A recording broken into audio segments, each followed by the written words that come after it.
Hello, good morning. അപ്പം നമ്മളിന്ന് discuss ചെയ്യാൻ പോകുന്നത് 19th century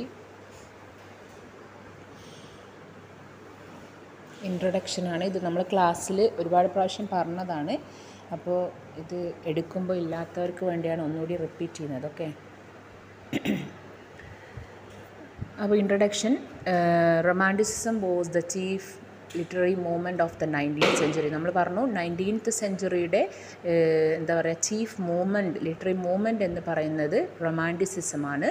and really it's a term applied to a literary and artistic movement that took place between 1785 to 1832 in western Europe. ഇതൊക്കെ നമ്മൾ പറഞ്ഞതാണ്. 1785 to 1832 വരെ വരുന്ന ഒരു ആർട്ടിസ്റ്റിക് മൂവ്മെൻ്റ് ആണിത് റൊമാൻറ്റിസിസം. 1785 to 1832 വരെ വരുന്ന ഒരു ആർട്ടിസ്റ്റിക് മൂവ്മെൻ്റ് ആണെന്ന് പറഞ്ഞു. And also that movement that occurred in the context of industrial revolution, French revolution and some social, political and economic changes ആണ് അല്ലേ.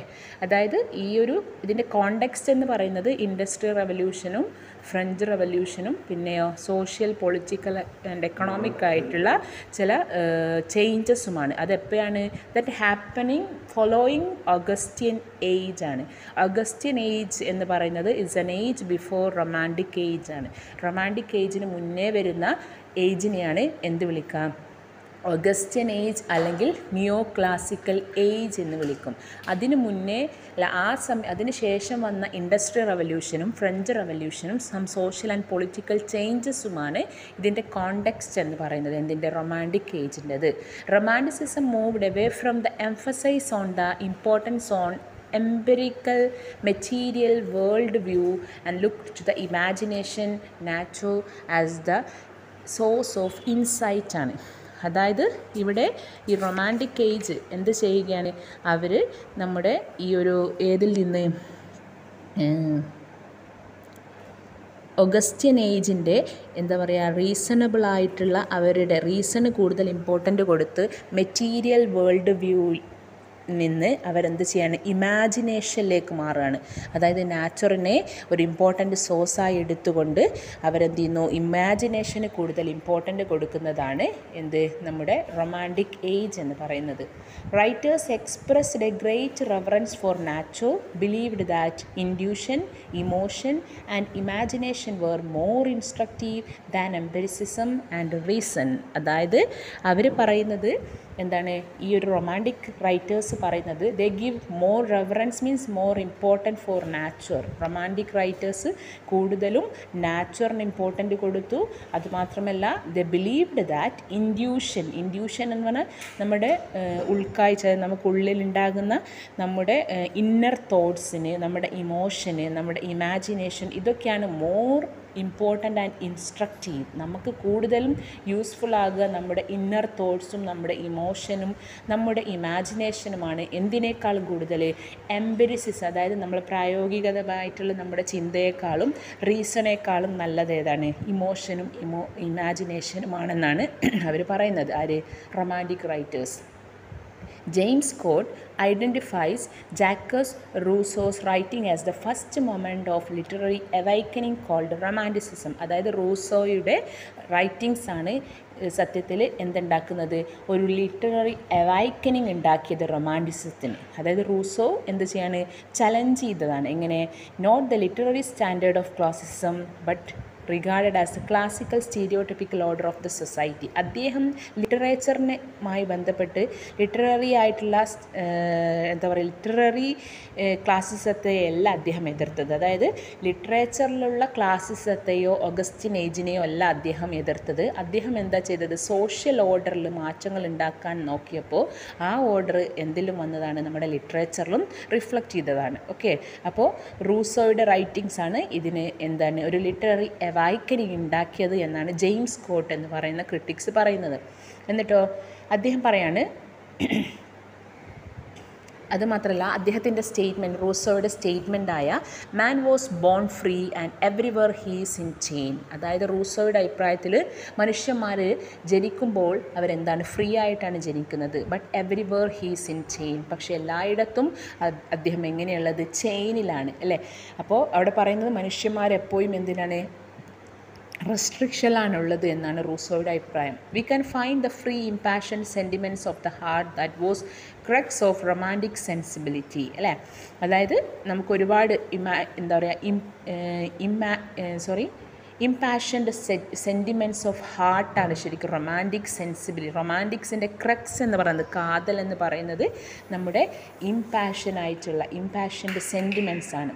Romanticism challenged society in all its aspects, the forms of government, the law that were imposed. അതായത് romanticism challenge ചെയ്യുന്നത് ഈ സൊസൈറ്റിയിലുള്ള എല്ലാ ആസ്പെക്ട്സിനെയും romanticism challenge ചെയ്യുന്നുണ്ട്.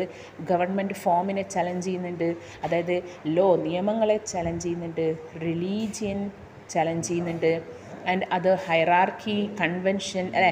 അതായത് എല്ലാ കൺവെൻഷനെയും കസ്റ്റംസിനെയൊക്കെ ചലഞ്ച് ചെയ്തുകൊണ്ടാണ് റൊമാൻറ്റിസിസം വരുന്നത്. While Rousseau's idea swept through France led up to the French revolution, the same intellectual ferment led to the literary romantic movement too. അതായത് റൂസോയുടെ ഐഡിയ, അദ്ദേഹത്തിൻ്റെ റെവല്യൂഷണറി ഐഡിയാസ് ഫ്രാൻസിലൊട്ടാകെ അലയടിച്ചപ്പോൾ അതെന്ത് ചെയ്തു, ഫ്രഞ്ച് റെവല്യൂഷന് കാരണമാവുകയാണ് ചെയ്യുന്നത്. അത് എന്തിലേക്കും എത്തിപ്പെട്ടു, റൊമാൻറ്റിക് മൂവ്മെൻറ്റിലേക്കും എത്തിപ്പെടുകയാണ് ചെയ്യുന്നത്. Romantic period over through the values instilled during the Augustan age and strove to sever itself from the rigid writing style of the ancient ആണ്.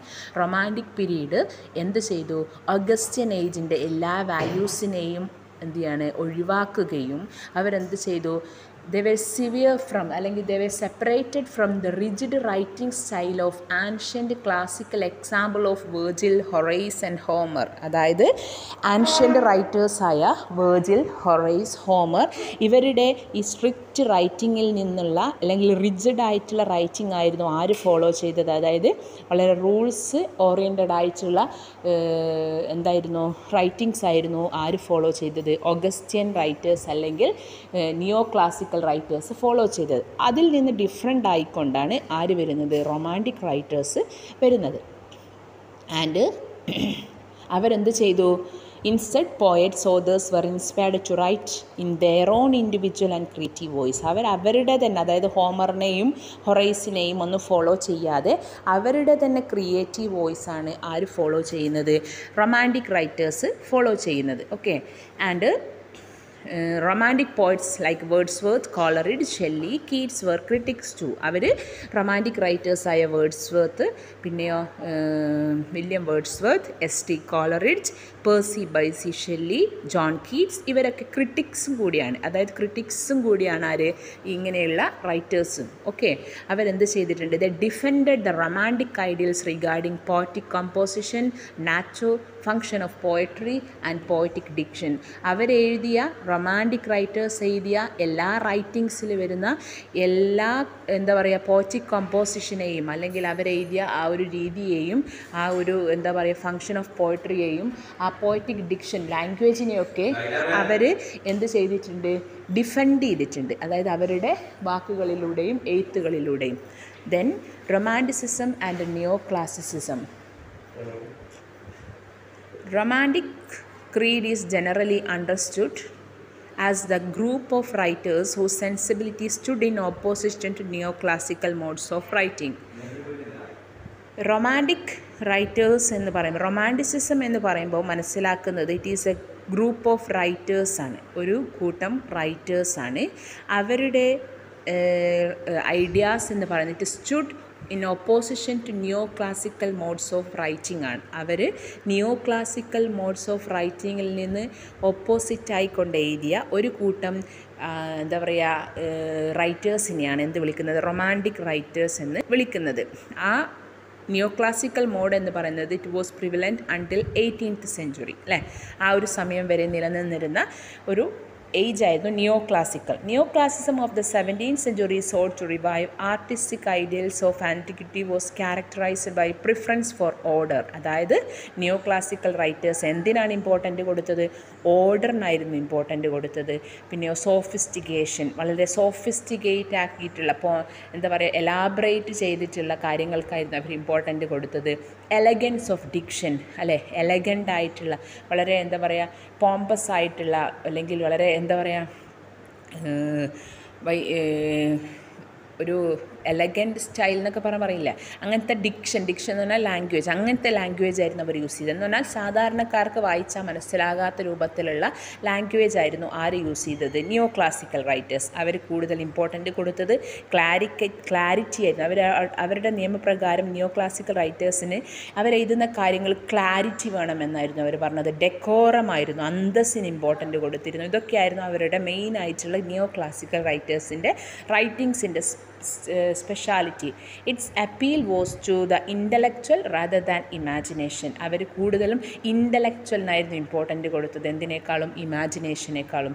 Most of the literature of the time were satirical and didactic. ആ സമയത്ത് new classical writers എഴുതിയ writings ഒക്കെ satire ആയിരുന്നു, അല്ലെ, ആക്ഷേപഹാസ്യങ്ങളായിരുന്നു, didactic ആയിരുന്നു. എന്ന് പറഞ്ഞാൽ മനുഷ്യരെ എന്ത് ചെയ്യുന്നത്, അവർക്കിങ്ങനെ മതപരമായിട്ടുള്ള ഒരു എന്ത് കൊടുക്കുന്നത്, ഒരു പ്രീച്ച് ചെയ്യുന്ന രൂപത്തിൽ ഡിഡാക്റ്റിക് ആക്കിയിട്ടുള്ള, എന്ന് പറഞ്ഞാൽ അവർക്ക് മോറലായിട്ടുള്ള കുറേ കാര്യങ്ങൾ പഠിപ്പിക്കുന്ന രൂപത്തിലായിരുന്നു അവർ കവിതകളും കഥകളും എഴുതിയത്. Dryden, Pope, Swift, Addison and Johnson, അതായത് നിയോ ക്ലാസിക്കൽ റൈറ്റേഴ്സിൽ വരുന്ന മേജർ റൈറ്റേഴ്സാണ്, അല്ലേ. ജോൺ ഡ്രൈഡൻ ആണ്, അലക്സാണ്ടർ പോപ്പ് ഉണ്ട്, ജനതാൻ സ്വിഫ്റ്റ് ഉണ്ട്, ആൻഡ് എഡിസൺ ഉണ്ട്, ജോൺസൺ ഉണ്ട്. ഇവരൊക്കെ ആയിരുന്നു മേജർ ആയിട്ടുള്ള നിയോ ക്ലാസിക്കൽ റൈറ്റേഴ്സ് എന്ന് പറയുന്നത്. അവർ എന്തായിരുന്നു, അവരെയായിരുന്നു റൊമാൻറ്റിക് റൈറ്റേഴ്സ് ഓപ്പോസ് ചെയ്തത്. The German poet Friedrich Schlegel, who is given the credit for first using the term romantic to describe the literature. ആദ്യമായിട്ട് ജർമ്മൻ പോയറ്റായ ഫ്രെഡറിക് ഷെൽഗലാണ് ഏത് ടേം യൂസ് ചെയ്തത്? റൊമാൻറ്റിക് എന്ന് പറയുന്ന ടേം യൂസ് ചെയ്തത്. അയാളുടെ അഭിപ്രായത്തിൽ literature depicting emotional matter in an imaginative form, അല്ലേ. അദ്ദേഹം പറയുന്നത് റൊമാൻറ്റിക് റൈറ്റേഴ്സ് അവരുടെ ഇമോഷണലായിട്ടുള്ള കാര്യങ്ങൾ ഇമാജിനേഷൻ്റെ ഫോമിൽ പറയുന്നതാണ് എന്ത്? റൊമാൻറ്റിക് റൈറ്റർ റൊമാൻറ്റിസിസം എന്ന് പറയുന്നത്. ഓക്കെ, അതായത് ഇമോഷണലായിട്ടുള്ള മനുഷ്യരുടെ കാര്യങ്ങൾ ഒരു ഇമാജിനേഷനിലൂടെ പറയുന്നു, അതാണ് romantic writers. Victor Hugo called it as a liberalism in literature. അതായത് അതുവരെ വളരെ റിജിഡായിട്ട് സ്ട്രിക്റ്റ് ആയിട്ടായിരുന്നു ലിറ്ററേച്ചർ, പക്ഷേ റൊമാൻറ്റിസിസം വന്നതോടുകൂടി ലിബറലിസം വരികയാണ്. വിക്ടർ ഹ്യൂഗോ പറയുന്നു റൊമാൻറ്റിസിസം എന്ന് പറഞ്ഞാൽ it is a liberalism in literature. ലിറ്ററേച്ചറിൽ വന്ന ലിബറലിസമാണ് എന്ത് romanticism. Imagination, emotion and freedom are the focal point of romanticism. ഇതൊക്കെ നിങ്ങൾ ക്ലാസ് കേൾക്കുമ്പോൾ എഴുതി വെക്കണേ. അതിൽ വരുന്ന ഇമ്പോർട്ടൻ്റ് ആയിട്ടുള്ള പോയിൻ്റ് എന്ന് പറഞ്ഞ റൊമാൻറ്റിസത്തിന് ഇമാജിനേഷൻ ആയിരുന്നു. ഇമാജിനേഷൻ എന്ന് പറഞ്ഞാൽ സാങ്കല്പികം. ഇമോഷൻ ഇമ്പോർട്ടൻ്റ് കൊടുത്തു, ഫ്രീഡത്തിന് ഇമ്പോർട്ടൻ്റ് കൊടുത്തു. Characteristics of the literature of the romanticism include subjectivity. അതിൽ വരുന്ന ഇതൊക്കെ എഴുതി വെക്കുക. ഒന്നാമത് ഇമാജിനേഷൻ, ഇമോഷൻ, ഫ്രീഡം. പിന്നെ വരുന്ന ക്യാരക്ടറിസ്റ്റിക്സ് ആണ് സബ്ജക്റ്റിവിറ്റി. സബ്ജക്റ്റിവിറ്റി എന്ന് പറഞ്ഞാൽ gives important for emotion, feelings ഒക്കെയാണ്. മനുഷ്യർ സബ്ജക്റ്റീവായിട്ട്, അതായത് റൈറ്റേഴ്സ് സബ്ജക്റ്റീവായിട്ട് എഴുതുക എന്ന് പറഞ്ഞാൽ അവരുടെ ഫീലിങ്സിനും അവരുടെ ഇമോഷനൊക്കെ എക്സ്പ്രസ് ചെയ്യുന്നതിനെയാണ് സബ്ജക്റ്റിവിറ്റി എന്ന് വിളിക്കുക. പിന്നെയോ എംഫസൈസ് ഓൺ ഇൻഡിവിജ്വലിസം. അവർ ഇൻഡിവിജ്വൽസത്തിനായിരുന്നു ഇമ്പോർട്ടൻ്റ് കൊടുത്തത്. സ്പോണ്ടേനിറ്റിയാണ്, പെട്ടെന്നുള്ള, അതായത് സ്പോണ്ടേനായിട്ട് നമ്മളിപ്പോൾ ഇങ്ങനെ വെറുതെ ഇരിക്കുന്ന സമയത്ത് നമുക്ക് സ്പോണ്ടേനായിട്ട് അല്ലെങ്കിൽ എന്താ പറയുക പെട്ടെന്ന് വരുന്ന ഇമോഷൻസും ഫീലിങ്സും അതിന് ഇമ്പോർട്ടൻ്റ് അവർ കൊടുത്തു. Freedom from rules. അവരുടെ വർക്കുകളിലൊന്നും നമുക്ക് എന്ത് കാണാൻ പറ്റില്ല, റൂൾസ് കാണാൻ പറ്റില്ല. ഫ്രീഡം ആയിരുന്നു, കംപ്ലീറ്റ് ഫ്രീഡം ആയിരുന്നു അവർക്ക്. A marked devotion to beauty. എന്തിന് ഇമ്പോർട്ടൻ്റ് കൊടുത്തു? ഡിവോട്ട് ചെയ്തു. എന്തിലേക്ക്? ബ്യൂട്ടിയിലേക്ക്. കൂടുതലും ഇമ്പോർട്ടൻ്റ് ബ്യൂട്ടിക്ക് കൊടുത്തു. Love of nature. എന്തിന്? പ്രകൃതിയെ ഇഷ്ടപ്പെട്ടു. ഫാസിനേഷൻ ഫോർ ദ പാസ്റ്റ് ആണ്, പാസ്റ്റിനെ ഫാസിനേറ്റ് ചെയ്യപ്പെട്ടു. എന്നാൽ പാസ്റ്റിനും ഇമ്പോർട്ടൻ്റ് കൊടുത്തു. പക്ഷേ നിയോ ക്ലാസിക്കൽ റൈറ്റേഴ്സിനെ സംബന്ധിച്ചിടത്തോളം പാസ്റ്റ് ഇമ്പോർട്ടൻ്റ് ആയിരുന്നില്ല. പക്ഷേ ഇവരെന്ത് ചെയ്തു? കൂടുതലും പാസ്റ്റിന് ഇമ്പോർട്ടൻ്റ് കൊടുത്തു. Especially myth and mysticism of the middle age ആണ്. കൂടുതലും മിത്തുകൾക്കും, അല്ലേ, അല്ലെങ്കിൽ എന്താ പറയുക മിസ്റ്റിസിസം, അതായത് ആ ഒരു എന്താ പറയുക ദൈവവുമായിട്ടുള്ള ഒരു ഇൻഡ്യൂറ്റീവായിട്ടുള്ള അല്ലെങ്കിൽ എന്താ പറയുക ദൈവവുമായിട്ട് വരുന്ന ഒരു കണക്ഷൻ അല്ലെങ്കിൽ ഒരു മിത്തായിട്ട് റിലേറ്റഡ് ആയിട്ടുള്ള കാര്യങ്ങൾക്ക് ഇതിനൊക്കെയായിരുന്നു അവർ ഇമ്പോർട്ടൻ്റ് കൊടുത്തത്. എന്നിട്ടോ and a vehement believe that imagination is superior to reason. അവർ വിശ്വസിച്ചത് വളരെ സ്ട്രോങ് ആയിട്ട് അവർ വിശ്വസിച്ചു ഇമാജിനേഷനാണ് എന്തിനേക്കാളും നല്ലത്? റീസണേക്കാളും, യുക്തിയേക്കാളും ഇമ്പോർട്ടൻ്റ് ആയിട്ടുള്ളത്. അവരെ സംബന്ധിച്ചിടത്തോളം അതിൽ വരുന്ന ഇമ്പോർട്ടൻ്റ് റൈറ്റേഴ്സ് എന്ന് പറയുന്നത് വേർഡ്സ്വർത്ത് ആണ്, Coleridge, Byron, Shelley, Keats. Okay, romantic creed also include. അതായത് ഇവരൊക്കെ എന്താ പറയുക ഇംഗ്ലണ്ടിൽ വരുന്ന റൈറ്റേഴ്സാണ്. American writers Ralph Waldo Emerson, ഇയാളും ഒരു റൊമാൻറ്റിക് റൈറ്ററാണ്, പക്ഷേ അമേരിക്കൻ റൈറ്ററാണ്. Nathaniel Hawthorne, Edgar Allan Poe, Henry David Thoreau, Walt Whitman, ഇവരൊക്കെയാണ് മേജറായിട്ട് വരുന്ന അമേരിക്കൻ റൊമാൻറ്റിക് റൈറ്റേഴ്സ്. ഇതൊക്കെ നമ്മൾ ഡീറ്റെയിൽ ആയിട്ട് പറഞ്ഞതാണ്, അതുകൊണ്ടാണ് ഞാൻ ഇത്രയും മാത്രം പറയുന്നത്. പിന്നെ Victorian critics led by Matthew Arnold attaching new dimension and scope to the function of critic and rejecting many of the prospects of romanticism.